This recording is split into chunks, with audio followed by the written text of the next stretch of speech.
Hello dear students, Kashi Hindi Sansthan में एक बार फिर आप लोगों का बहुत बहुत स्वागत है। प्यारे बच्चों, आज के इस वीडियो में मैं आईसीएसई के बच्चों के लिए कुछ खास लेकर के आया हूँ।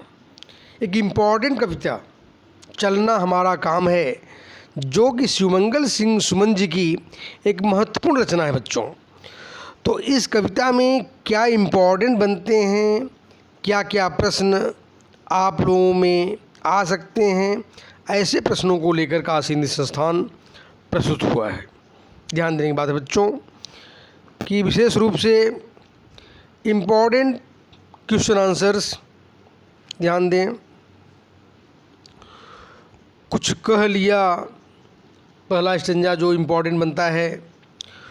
कुछ कह लिया, कुछ सुन लिया, कुछ बोझ अपना बट गया, अच्छा हुआ तुम मिल गई, कुछ रास्ता ही कट गया, क्या राह में परिचय कहूँ, राही हमारा नाम है, चलना हमारा काम है। बच्चों, यह अवतरण मैंने पढ़ा। अब इसमें क्या क्या प्रश्न हैं। कवि को रास्ते में कौन मिल गया और उससे कवि क्या प्राप्त हुआ। कवि को चलना हमारा काम है। कविता का उद्देश्य क्या है। कुछ कहना और कुछ सुनना क्यों जरूरी होता है। कुछ रास्ता ही कट गया, इस पंक्ति का के माध्यम से कवि ने क्या कहा है। ध्यान दें बच्चों, इसमें पहले प्रश्न का आंसर कुछ कह दिया, यानी जो यहाँ पर आप लोग देखेंगे, कवि को रास्ते में कौन मिल गया, उससे कवि को क्या प्राप्त हुआ। कवि के रास्ते में यहाँ पर एक पथिक, क्योंकि जीवन एक यात्रा है, लंबी यात्रा होती है बच्चों। इसमें दोस्त यार मिलते हैं, छूटते हैं। कौन मिला? पथिक, जो कि उनकी पत्नी है, प्रेमिका है, वही सब कुछ है। तो अपनी उस पत्नी को, यानी अपनी उस प्रेमिका को संबोधित कवि ने किया कि मेरे जीवन के रास्ते में, ध्यान दें बच्चों, अच्छा हुआ तुम मिल गई, यानी तुम मिल गई। उनके जीवन की वो पत्नी, वो अर्धांगिनी, जो कि प्रेमिका भी है, वो मिल जाती है। जीवन में रास्ता कुछ कट जाता है। यहाँ कवि ने बोला, यहाँ एक और भी भाव है। अगर कोई पूछे आप लोगों से, पथिक, क्योंकि हर, चाहे स्त्री हो, चाहे प्रेमिका हो, चाहे कोई भी हो, वह पथिक ही है। हम सभी लोग पथिक हैं इस जीवन में। जीवन एक यात्रा है, हम लोग राही हैं। तो कवि को क्या प्राप्त हुआ? कवि को यही प्राप्त हुआ कि रास्ता कुछ कट गया उसका। जीवन में जो अकेला रास्ता कटता चलता, वह मिल जाने से, पत्नी के मिल जाने से या प्रेमिका के मिल जाने से रास्ता कुछ कट गया उनका। यह बात कवि ने उल्लेखित किया बच्चों। अब मैं दूसरे आंसर का, चलना हमारा काम है, कविता का उद्देश्य क्या है। इस कविता में कवि हमारे शिवमंगल सिंह सुमन जी ये बताने का प्रयास किया कि जीवन में हमें कर्मशील बने रहना है। जीवन लगातार निर्बाध रूप से आगे बढ़ना चाहिए बच्चों। यह जीवन परिश्रम का है, कर्म करने का है।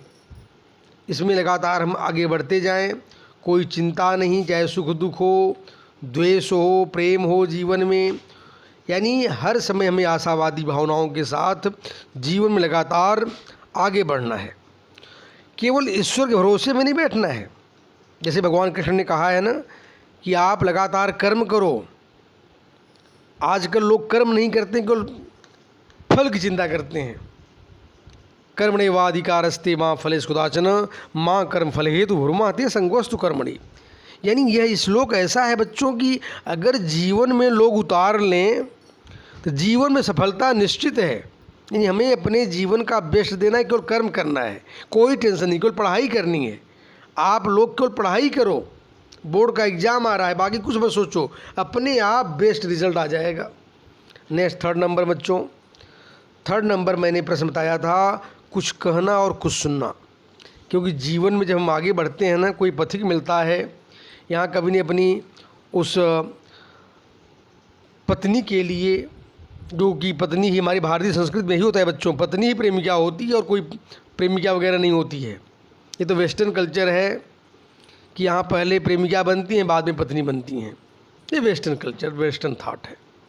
तो कवि ने ये बताया कि जीवन में जब यात्रा में वो पत्नी मिलती है तो कहते हैं कि अच्छा हुआ तुम मिल गई, मेरा कुछ रास्ता कट गया, मैंने कुछ कहा तुमको, कुछ सुना मैंने।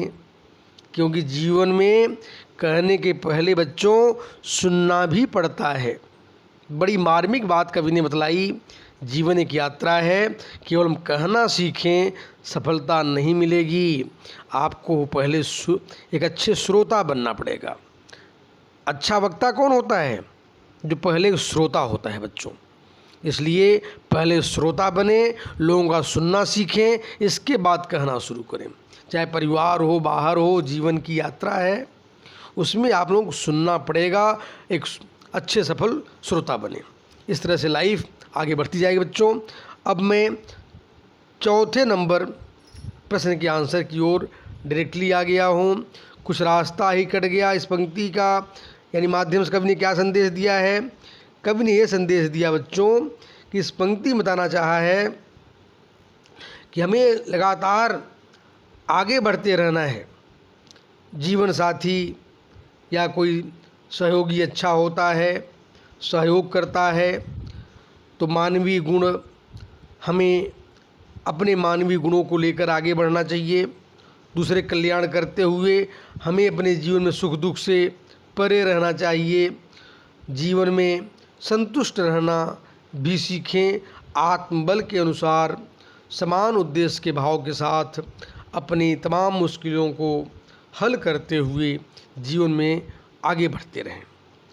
इस तरह से बच्चों 4 जो प्रश्न थे मैंने उसका समाधान बताया।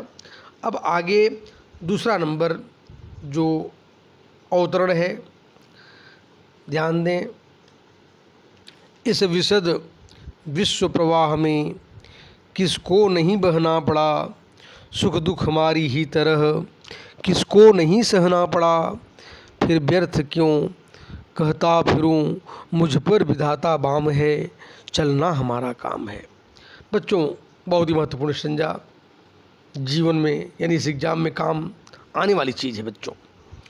मुझ पर विधाता बाम है, इससे कवि किस भाव के व्यक्ति किया है? 2 नंबर निम्नलिखित शब्दों के अर्थ लिखें। विशद, प्रवाह, विधाता, वाम। 3 नंबर कवि ने विशद शब्द का प्रयोग किसके लिए किया है और क्यों? 4 नंबर भाग्यवादी लोग क्यों दुखी होते हैं? 4 नंबर। अब पहले प्रश्न का आंसर ध्यान दें।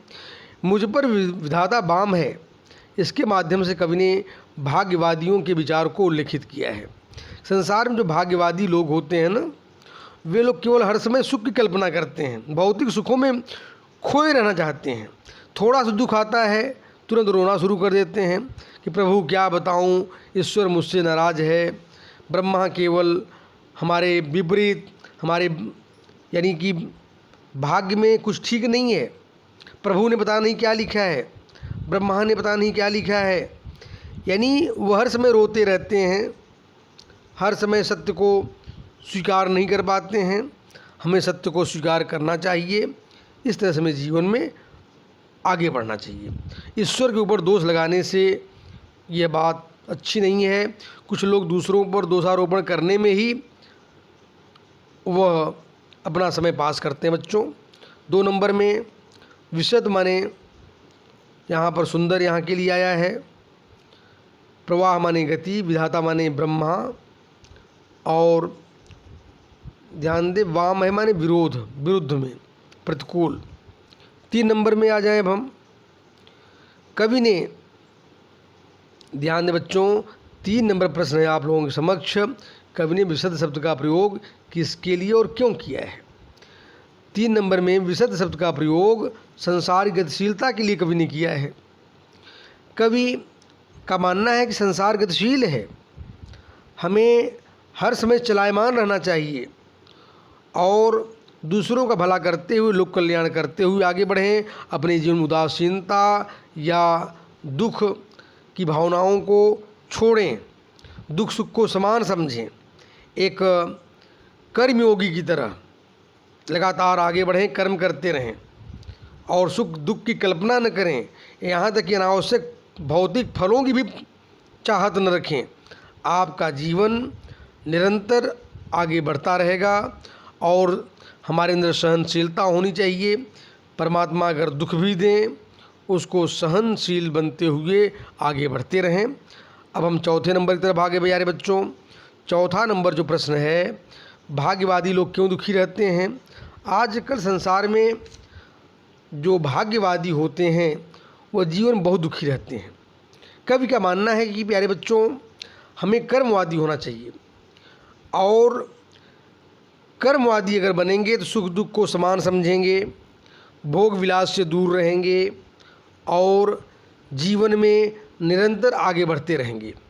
इसके साथ ही साथ यानी दुख के कारण को यह भी मान लें कि ईश्वर की यही इच्छा है, प्रभु की यही इच्छा है और प्रभु की इच्छा के विरोध में हम कुछ कर नहीं सकते हैं। तो आप लगातार आगे बढ़ोगे। सुख दुख, भाई अगर संसार में सुख का आनंद मैंने लिया हूँ, दुख कौन भोगेगा। दुख भी तो हमें भोगना पड़ेगा। सुख दुख जीवन के दो पहलू हैं और हम लोग सुख में जब ईश्वर सुख देते हैं तो उसमें हम लोग यह भी नहीं जान पाते हैं कि ईश्वर ने सुख दिया है, केवल दुख की गतिशीलता में ही परेशान हो जाते हैं। इसलिए हे मानव, सुख दुख से परे हमें जीवन में आगे बढ़ना चाहिए। इस तरह से बच्चों, अब मैं सीधा तीसरे अनुच्छेद की तरफ आगे बढ़ रहा हूँ प्यारे बच्चों। मैं पूर्णता की खोज में दर दर भटकता ही रहा, प्रत्येक पग पर कुछ न कुछ रोड़ा अटकता ही रहा, पर हो निराशा क्यों मुझे, जीवन इसी का नाम है, चलना हमारा काम है। प्यारे बच्चों ध्यान दें, इसमें 4 महत्वपूर्ण प्रश्न बनने जा रहे हैं। कवि दर दर क्यों भटक रहा है, रोड़ा अटकना का भाव स्पष्ट कीजिए, आशा और निराशा में क्या अंतर है, इसका क्या प्रभाव पड़ता है, कवि ने जीवन को किस रूप में देखने का प्रयास किया है और क्यों। पहले प्रश्न का आंसर बच्चों ध्यान दें, कवि दर दर इसलिए भटक रहा है क्योंकि स्वयं को अपूर्ण मानता है और वह चाहता है कि जीवन में मैं लगातार पूर्णता की खोज में आगे बढ़ता रहूं, सब कुछ हमारे जीवन में अच्छा ही हो, हम जैसा चाहें वैसा हो। ऐसा तो हो नहीं सकता है। कहा जाता है अपनी इच्छा तुरंत नहीं पूरी होती है, लेकिन हर की इच्छा तुरंत हमको ग्रहण करना पड़ता है। तो इस पूर्णता की प्राप्ति के लिए किसी तरह का आरोप यानी दूसरों पर न लगाएं, जो अवरोध आता है उसको ग्रहण करना चाहिए और बच्चों आगे बढ़ने का प्रयास करना चाहिए। अब 2 नंबर में हम आ रहे हैं। रोड़ा अटकने का यहाँ अर्थ यह है कि जीवन के संग्राम में विविध तरह की समस्याओं का सामना करना पड़ता है। छोटी बड़ी परेशानियाँ हमारे जीवन में लगातार आती रहती हैं। जब आप अच्छे काम करते हो, बाधाएं ज़्यादा आती हैं प्यारे बच्चों। इसलिए इन बाधाओं से, इन समस्याओं से हमें बिल्कुल विमुख होने की आवश्यकता नहीं है, क्योंकि कुछ लोगों की आदत बन जाती है रोने की। जब आप नकारात्मक के शिकार बन जाओगे तो आप लगातार जीवन में रोते ही रहोगे। कुछ लोग जीवन में रोते रहते हैं कि मेरे जीवन में कमी आ गई। जब भी मिलो उनका चेहरा मुरझाया हुआ, रोता हुआ, जैसे उनके मुखमंडल पर शनिचरी छाई हुई है, राहु केतु उनके यहाँ आवास बना लिए हैं। इस तरह से बच्चों कभी भी रोते हुए सूरत लेकर के अपनी समस्याओं को उल्लिखित न करें। अब मैं 3 नंबर में आ गया हूँ सीधा। 3 नंबर प्रश्न का ध्यान बच्चों, आशा और निराशा में क्या अंतर है, इसका क्या प्रभाव पड़ता है।